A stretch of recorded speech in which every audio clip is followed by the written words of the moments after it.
Бұл жасқа келгенше жақсы өткіздік пе, жаман өткіздік пе, әйтеуір бірталай өмірімізді өткіздік.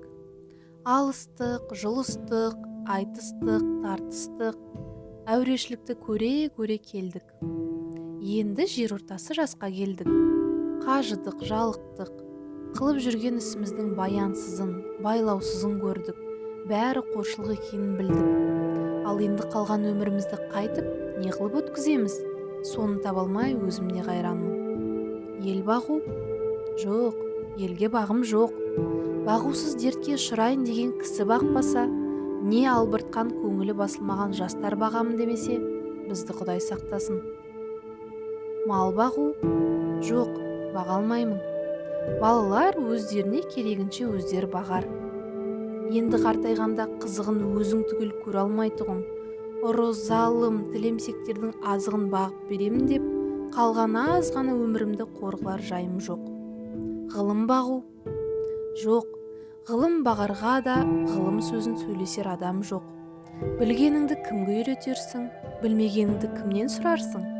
Елсіз, күнсізде кездемен жайып салып, қолыңа кезін алып отырғанның не пайдасы бар?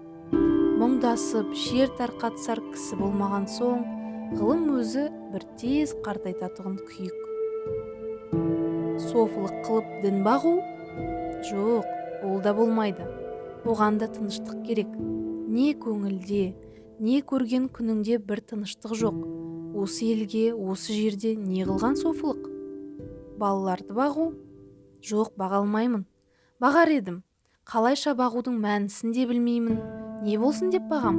Қай елге қосайын? Қай харекетке қосайын? Балаларымның өзіне ілгері өмірінің, білімінің пайдасын тыныштықпенен көрерлік орын тапқаным жоқ. Қайда бар? Не қыл дерімді біле алмай отырмын. Не бол деп бағам?